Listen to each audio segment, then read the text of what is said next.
Jai Shri Ram, possibilities and potentials. Our heart is like a garden. You can grow fear or fearlessness. You can grow rationality or dogmatism. You can grow anything you want. Resentment or genuine love. What seeds are you planting there? That is the samskaras.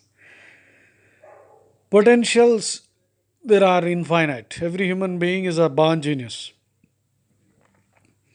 Keep sowing your seeds. Keep experimenting. Keep sharpening your skills. Sharpen the saw. Hone your skills. Keep learning because you never know which one of these seeds that you sow will lead you eh, to stupendous successes which you even in your wildest dreams may not have imagined. So we humans are all bundles of potentials. We should always aim at the impossible. When you aim at the impossible, my teacher in school used to say, aim at the stars, you will at least go beyond the trees. I can never forget that quote. Aim at the stars, you will at least go beyond the trees. Remember, it is never, never too late to be what you might have become. Start now. A year from now, you will regret that you didn't start today. And never think that there are just two or three ways in which a thing can be done. We are seriously ignorant of the infinite number of combinations which even a few circumstances admit of. So the possibilities are infinite. Keep experimenting. And in fact, people, a simple gym example that comes to my mind is people say, I'm not in the mood. There's a proverb which says, appetite comes with eating. Hmm? Appetite comes with eating. I don't know whether that is true, but I found that motivation comes after you start exercising. If you start working out in the gym, even though you are not motivated to go to the gym in the first place, within a few minutes, endorphins get released, mood elevators, natural mood elevators, and you will feel like doing more of it. So, getting into the action, in fact, that is the first requirement for success. So, motivation comes after you get into the act. Don't wait for motivation. Create motivation by getting into the act. Sometimes I'm reminded of this quote by Christian Bowie, hmm, who said, the method of the enterprising is to plan with audacity, execute with vigor, to sketch out a map of possibilities, and to treat them as probabilities. Wonderful, isn't it? An American writer, Christian Bowie. So, possibilities, we are talking about possibilities. William James, an American psychologist and philosopher, who said, most people live, whether physically, intellectually, or morally, in a very restricted circle of their potential being. They make use of a very small portion of their possible consciousness and of their soul's resources in general. Much like a man who, out of his whole bodily organism, should get into the habit of using and moving only his little finger. Great emergencies and crises show us how much greater our vital resources are than we had supposed. What a wonderful quote of William James. There are so many energies slumbering inside us. Eh? So we must continuously make effort to self-actualization, being all that you can be. And if we did all the things we are capable of, we would astound ourselves Thomas Alva Edison. If we did all the things that we are capable of, we would amaze, astound ourselves. And I am reminded also of a quote by Swami Vivekananda. He says, "No work is petty, nothing is petty. Everything in this world is like a banyan seed." Nyagrodha is the Sanskrit word for the banyan seed. In the Upanishads also, this banyan seed is used as a metaphor to explain how infinite power exists in the unseen. Eh? So Vivekananda says, everything in this world is like a banyan seed, which though appearing tiny as a mustard seed, yet has the gigantic banyan tree latent within it. He indeed is intelligent who notices this and succeeds in making all work truly great. In the Upanishads, you have this exchange between a guru and a shishya. I think it was Udalak and Shvetaketu. Perhaps Chandogya Upanishad, I am not, correct me, please check. So the discussion was, the guru asked the student to bring a seed of the banyan tree. And he asks him, "What do you see?" He says, "I see a seed." You break it up. He sees small grains of, contents of the seed. "What do you see?" He says that. "Okay, I'm seeing grains." Break that up further. "What do you see?" He says, "I see nothing." When the smallest part of the seed is broken up, there's nothing. Maybe there's some smell that sticks to your fingers. So I'm just elaborating the exchange, the samvada in the Vedas, in the Upanishad, which is part of the Vedas.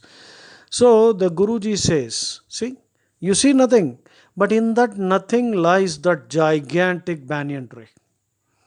So what seems empty is actually full. Quantum mechanics confirms that. So we are all born geniuses, in fact born gods, born devas, infinite potentials. And no work is petty, like Vivekananda just said.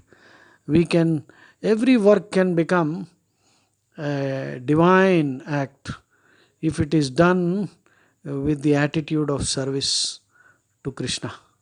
Because the whole of creation is Krishna's family. And if you are serving Krishna's family, that is religion. That is true devotion. Manava Seve, Madhava Seva. In Telugu, that's what we say. Serving mankind is the best ritual. I am reminded also of Norman Vincent Peale. Though he was a Christian apologist, one of the books written by him, The Power of Positive Thinking, I remember reading in high school. He said, never be a cynic, never be a skeptic, never be a cynic at least. Become a possibilitarian. Possibilitarian, that's a nice new word he created. Become a possibilitarian.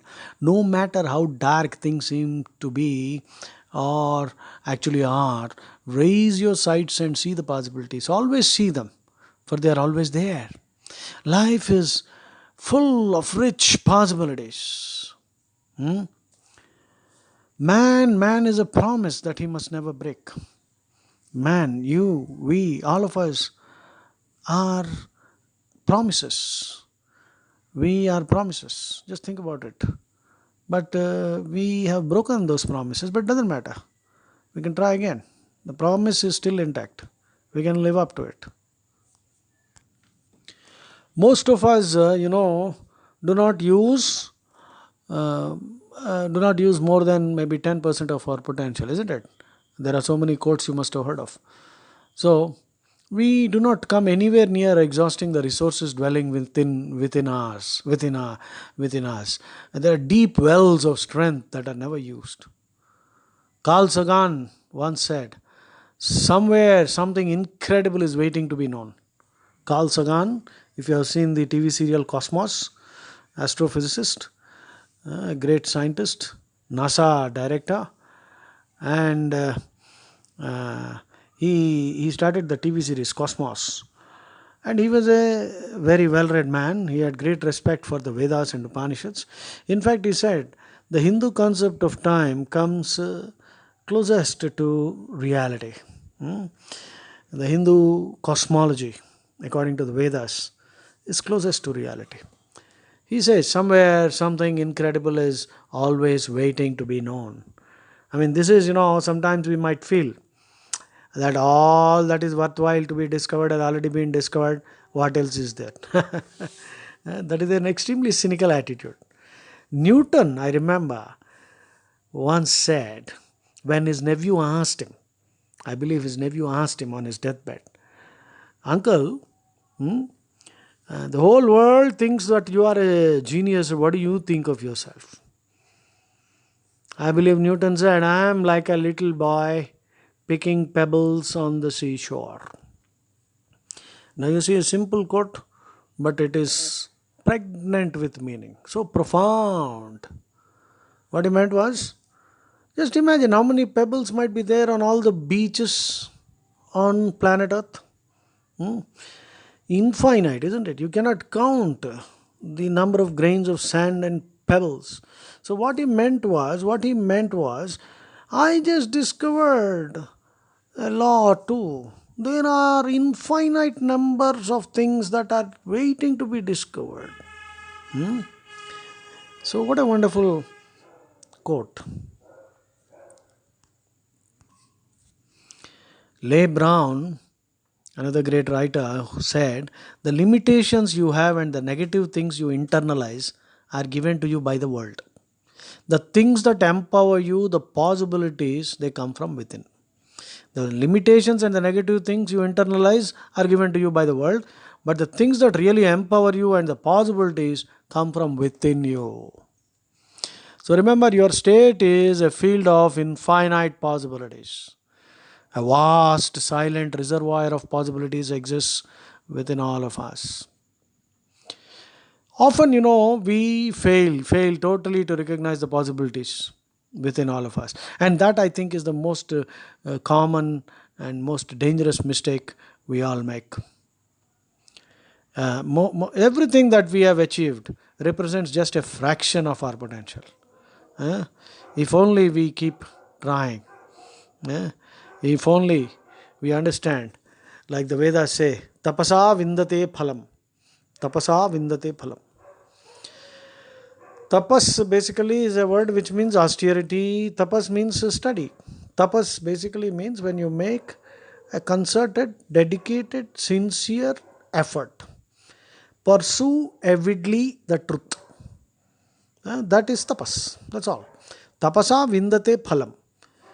So, success is possible only to those who undertake tapas, not those who cut corners, who find shortcuts. There are no shortcuts to real success.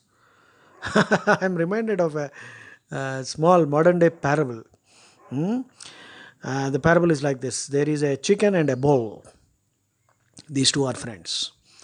And one day, the chicken appeared very gloomy, and the bull asked, why are you appearing so depressed and sad? The chicken said, I want to see the whole world, but I am after all a chicken. I don't have so much power in my wings, I cannot fly. So the chicken was developing some suicidal tendencies. So the bull said, don't worry, you eat my dung a little every day. It's a horrible suggestion. But the chicken, like they say, a drowning man will clutch at a straw. I'll have to speed up because the audio track is getting lengthier. So the chicken had the dung, and after many days of eating dung, it found enough strength to fly up and on a big tree on the first branch. Then it continued consuming more and more Revital. You see, Revital. Geo Jibarke. So the chicken was eating all this. Finally, it landed on top of the tallest sequoia tree. Sequoia trees, California, very big ones, some 400 feet or more. So it landed right on top or something like that, something very big. Okay, if not a sequoia tree. I rambled unnecessarily. So there was a farmer, poultry farmer, who was walking. He noticed this chicken sitting on top of this tall tree. He said, oh my God, my chicken are running away. He took out his gun and shot the chicken dead. The story is over. The moral of the story: You think about it anyway, I'll quickly tell you. The moral of the story is bullshit can take you to the top, but it cannot keep you there. Now, what does this mean? You can perhaps bullshit your way to success, but you won't stay there long enough because if you can't perform, you will fall. Right? Jai Shri Ram.